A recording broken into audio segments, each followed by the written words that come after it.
Bagaimana dengan seorang ibu yang membuka kerudung atau melepas kerudungnya di dalam rumah? Tiba-tiba ada orang laki-laki lain saat antar-antar melihatnya dengan tiba-tiba dan dia bukan mahramnya. Apakah ibu tersebut berdosa, Ustaz? Nah, yang ngawur laki-lakinya itu. Ya rumahnya siapa kok asal masuk saja? Maka ini pentingnya kita ngaji. Oh itu sudah biasa kok kalau di desa keluar masuk. Loh, kebiasaan yang tidak sesuai dengan Quran Sunnah, jangan Quran Sunnahnya dipaksa untuk memaklumi kebiasaan itu. Namun kebiasaan itu yang harus dirubah untuk mengikuti Quran dan Sunnah. Pentingnya kita ngaji. Dulu sebelum kita ngaji, tetangga itu keluar masuk rumah tonggone ini biasa. Bahkan sampai jerun-jerun nih, sampai dapurnya, sampai ininya itu dan lain sebagainya. Setelah ngaji, ngerti akhlak seorang muslim, bahkan ketika ada bertamu pun, Dok, assalamualaikum, kok belum ada jawaban? Tidak boleh inguk-inguk di nako, itu tidak boleh. Kalau sekarang ini kan yang terlihat kok di belting tong belum nyaut, kijane enek wonge pora diinguk-inguk gini. Itu tidak boleh dalam Islam. Kenapa? Karena yang namanya rumah itu privasi seorang muslim. Sebelum diizinkan oleh yang punya rumah, maka tidak boleh masuk. Kalau kita inguk-inguk begini, ternyata rumahnya belum sempat dibersihkan. Belum sempat dibersihkan. Bukannya kok acak-acakan kemudian tidak dibersihkan karena sesuatu hal belum sempat dibersihkan, akhirnya kita lihat dari luar. Maka akan timbul fitnah. Sesudah itu kita akan cerita, oh ternyata rumahnya ustadz, rumahnya bapak kiai, rumahnya yang dianggap alim ternyata berantakan, andekno nerangke, kebersihan dari iman. Itu privasi. Maka ada akhlaknya. Nah ini tadi laki-laki, kalau ibunya yaitu tidak berdosa, wong itu di rumah beliau sendiri. Yang menjadi permasalahan laki-laki tadi tiba-tiba kok masuk nganter sesuatu, gak sing ngekon mlebu sapa. Kecuali kalau laki-laki tadi, kula nuwun dijawab dari dalam. Monggo Bu niki ajeng nganterke anu wis gonen mlebu. Lah ibunya berarti juga berdosa menyengaja, apalagi suami tidak ada di rumah.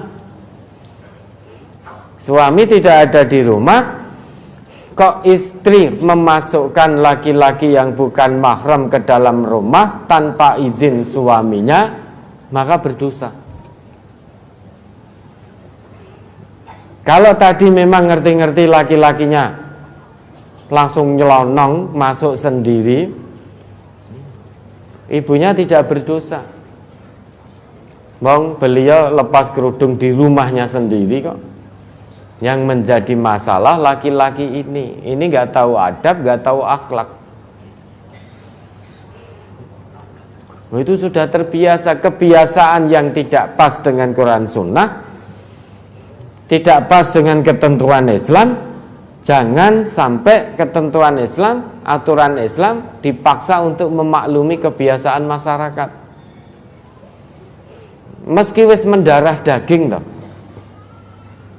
Meski sudah mendarah daging kebiasaan itu, kalau memang tidak sesuai dengan nilai-nilai Quran dan Sunnah, ya harus dirubah.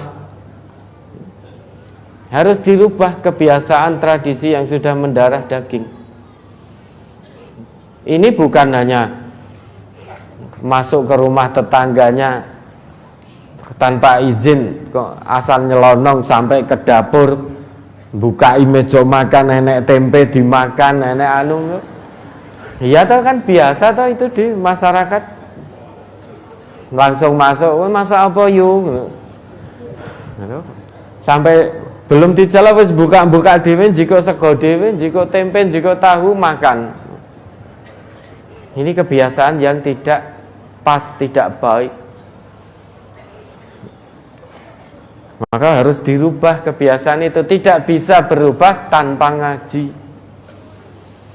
Karena dengan ngaji kita tahu. Bukan itu saja Bapak dan Ibu. Dulu ya, di desa-desa itu biasa kok ibu-ibu nitip ke anaknya untuk disusui, tetangganya gek sing nyusoni ya linggih ning ngarep omah. Linggih di depan rumah, di teras sambil jagongan dengan tetangga yang lain laki perempuan sambil nyusoni. Wes gitu, anak yang disusu sudah merasa kenyang, kemudian bermain. Ibunya tadi nawar-nawar kayak nyoneh rale sambil dijok-jok ke. Itu menjadi hal yang biasa. Nggih napa nggih? Iya. Nega itu ngiming-ngimingi anak yang masih dalam susuan, masa bermain mungkin 1 tahun. Ada kok seorang ibu membuka dan mengeluarkan untuk kemudian diiming-imingkan pada anaknya itu. Nyole, engko nek ora gelem dimik fulan loh. Ada seperti itu, sudah menjadi kebiasaan yang tidak baik dan mendarah daging. Sing kepengin dudu anake, tonggone itu nanti sing kepengin. Lah, kalau kebiasaan yang seperti itu, apa lantas agama harus memaklumi? Oh, sudah biasa kok. Itu kan hanya pikiranmu saja yang kotor, yang mesum dan lain sebagainya dan lain sebagainya. Ya. Kebiasaan yang tidak baik, jangan agama dipaksa untuk memaklumi.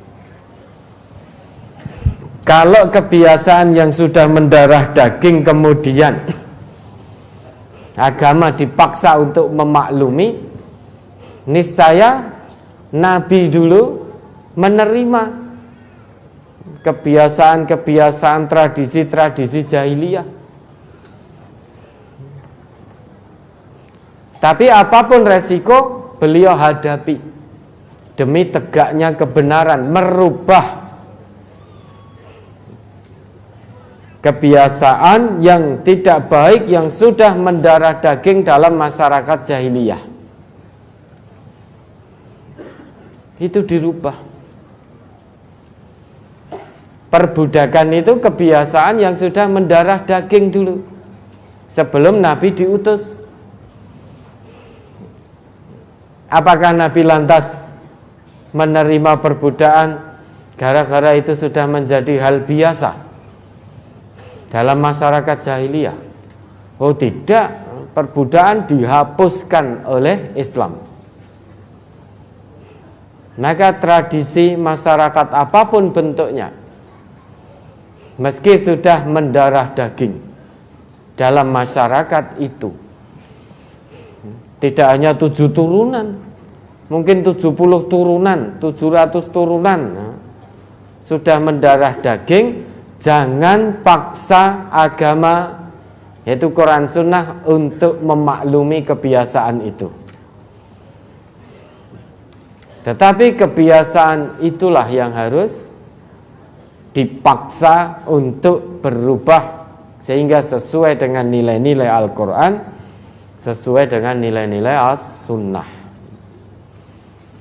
Kalau kita mengikuti kebanyakan orang, kebiasaan yang menyimpang, sudah mendarah daging, terus dipermaklumkan, oh wis biasa. Ini ada muda-mudi hubungan sampai berzina, ini hamil, oh wis biasa, cah enom. Kaya ora tau enom wae. Cah enom kuwi kenakalan remaja kok. Apa lantas Islam suruh memaklumi pergaulan bebas seperti ini? Hanya gara-gara pergaulan bebas sudah menjadi biasa.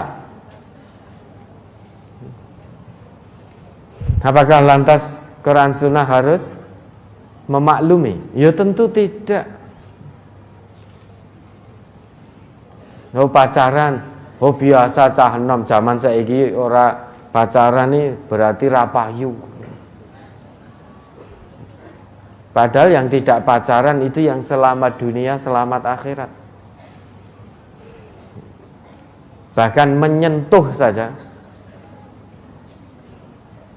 ditikam kepala kita dari jarum besi, itu lebih baik daripada kita menyentuh perempuan yang tidak halal.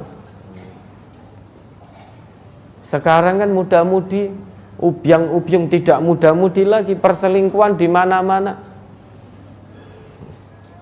Apakah lantas Quran Sunnah dipaksa untuk memaklumi perselingkuhan? Karena sudah menjadi hal yang biasa di masyarakat. Wa in tuti' aktsara man fil ardi yudilluka an sabilih. Coba diingat kembali itu.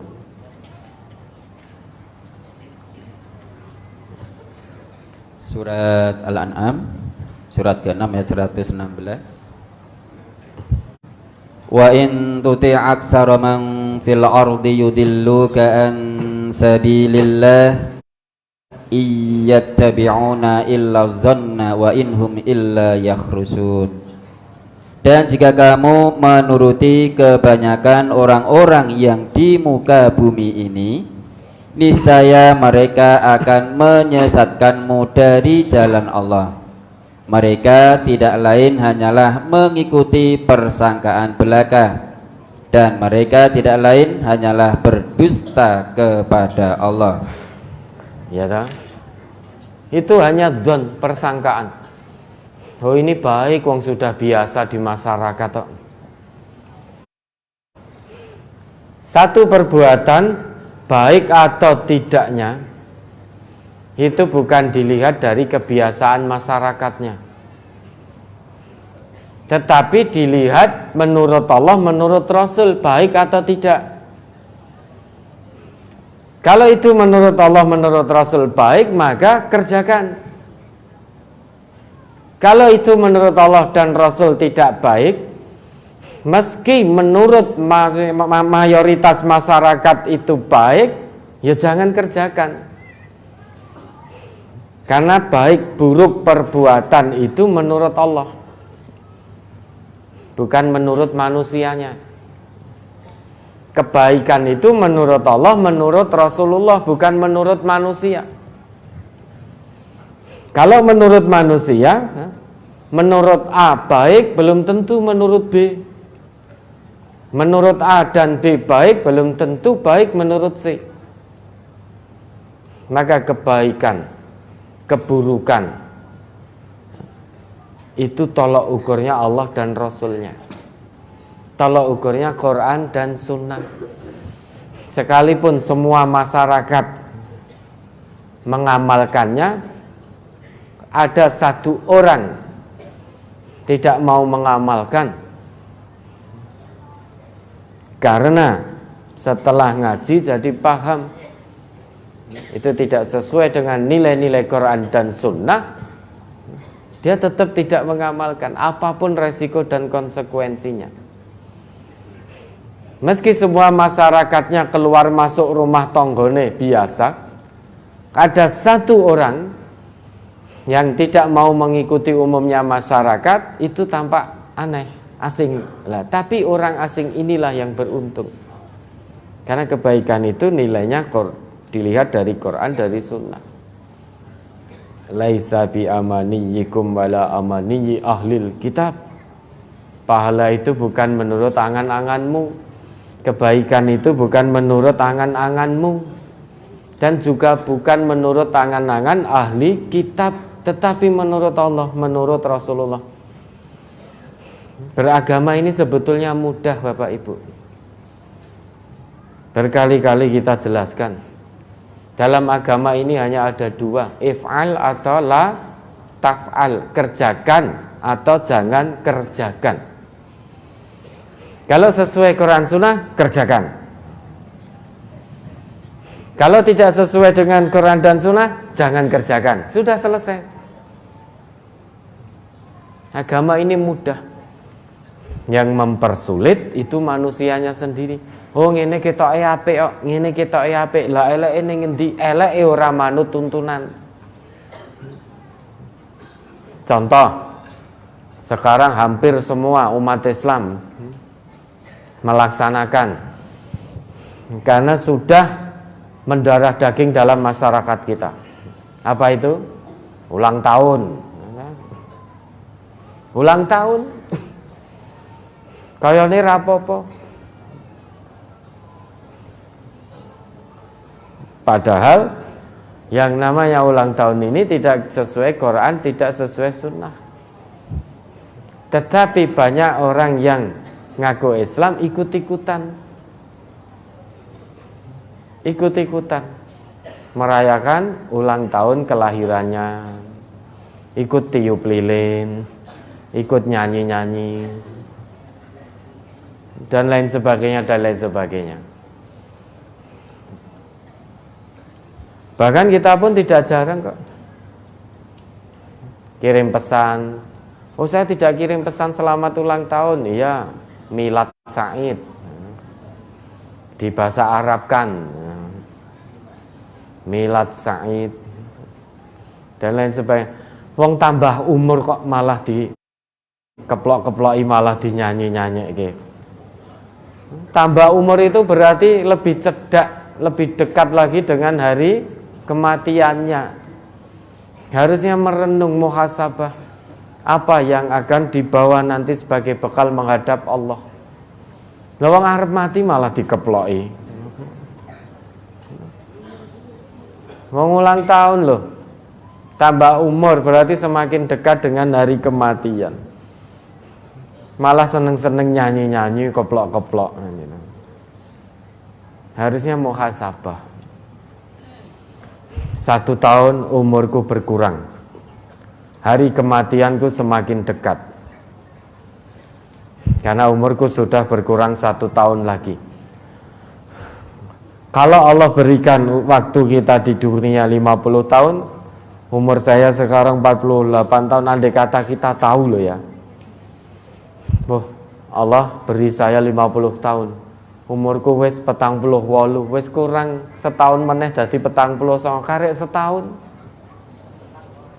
Andai kata kita tahu hari kematian, maka itu hari kematian dirahasiakan oleh Allah. Jika manusia tahu hari kematiannya, ya toh? Misalkan saat ini saya tahu nanti jam 10 hari nafas terakhir saya. Ini udah jam 9.43. Berarti kurang 17 menit. Saya tidak mau bekerja, bermaisah, itu tidak mau. Misalkan diingatkan oleh istri, Mas, niki saatnya untuk maisah dan lain sebagainya. Pokoknya ra ngerti, umurku karek 17 menit. Yang akan saya gunakan, saya akan ibadah terus. Niku leh putrane kelaparan belum makan, golek no sing umurmu jek 2 dino gitu. Andai kata kita tahu usia, maka dirahasiakan oleh Allah. Ya. Nah, kebiasaan-kebiasaan yang tidak baik jangan diikuti. Meski Banyak manusia yang mengatakan, oh iki apik ora apa-apa, engko dosane tak tanggungi, itu ngapusi. Kalau ada manusia yang mengatakan, wis lakonono ini, laksanakan ini, kalau toh dosa, dosanya jadi tanggungan saya. Dah, kalau ada yang seperti itu, yakini itu menipu. La taziru waziratun wizra ukhra. Menyesal nanti kita sampai di hadapan Allah. Ternyata dulu yang dijanjikan engko dosane tak tanggunge, ternyata ya ngapusi, wong dheweke dhewe nanggung dosane ora kuat, apalagi nanggung dosa orang yang disesatkan. Maka kalau ada orang ya, memerintahkan kita, dah laksanakan ini, umpama dosa ulang tahun kuwi engko tak tanggunge dosane, nah, itu menipu. Ya, ndak usah ikut-ikutan. Segala sesuatu kebaikan landasannya Quran, kebaikan landasannya sunnah. Nabi yang paling mengetahui, maka Nabi mewariskan ilmu, yaitu Quran dan sunnah. Sampai dijamin sendiri oleh Nabi, lan tadillu, sekali-kali selamanya kamu tidak akan pernah sesat jika kamu berpegang teguh pada keduanya. Hanya dua yang diwariskan oleh Nabi kita, yaitu Quran dan Sunnah. Meski kita tidak hidup sezaman dengan Nabi, namun Nabi wariskan itu, dua hal ini, sehingga kita pun bisa mengambil warisan dari Nabi ini untuk kita amalkan dalam kehidupan sehari-hari. Sehingga dua warisan Nabi ini kita jadikan komitmen dalam menjalani amanah kehidupan yang Allah berikan ini. Jangan ikut-ikutan umumnya masyarakat. Wada'il awwama, tinggalkan keumuman orang. Kalau keumuman itu sudah mendarah daging dalam masyarakat, tetapi tidak sesuai dengan nilai-nilai agama, maka tinggalkan. Jangan takut, fala takhshawhum wakhshawni. Jangan takut pada manusia, takut hanya kepadaku, kata Allah begitu. Saat kita meninggalkan keumuman masyarakat, yang jelas akan mendapatkan caci maki, akan dirasani, akan diribai, bahkan mungkin diintimidasi, mungkin disakiti, dan lain sebagainya. Namun jangan gentar, jangan mundur satu langkah pun. Dijanjikan oleh Nabi, fatuba lil ghuraba. Beruntunglah orang-orang yang asing, sing ora umum.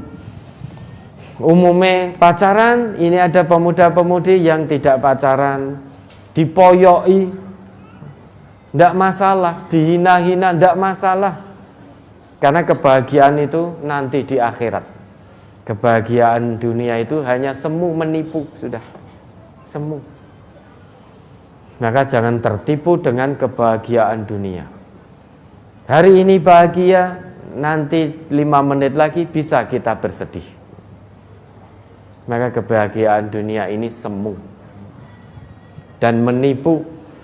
Raihlah, usahakan kebahagiaan itu hanya di akhirat. Kalau mengedepankan kebahagiaan akhirat, dunianya pun dijamin oleh Allah kita akan bahagia. Maka jangan takut, jangan gentar untuk menyuarakan kebenaran. Kebenaran Quran, kebenaran sunnah harus tegak. Penyuara kebenaran Quran sunnah tentu akan menghadapi ujian dan rintangan. Ujiannya bisa mulai dari ringan, sedang, dan juga berat. Tapi jangan mundur satu langkah pun. Nah, kebiasaan masyarakat yang tidak sesuai dengan Quran dan Sunnah, jangan paksa Quran Sunnah untuk memakluminya. Tetapi paksa kebiasaan itu untuk berubah mengikuti Quran dan Sunnah. Termasuk wong lanang sing nyelonong-nyelonong tadi. Makanya ibu ya dikunci pintunya. Ya, dikunci. Jangan dibuka belak-belakan. Buka belak-belakan ya siapapun masuk itu. Maling juga akan masuk itu nanti. Ya, kalau memang itu masuk karena nyelonong, ibu tidak berdosa.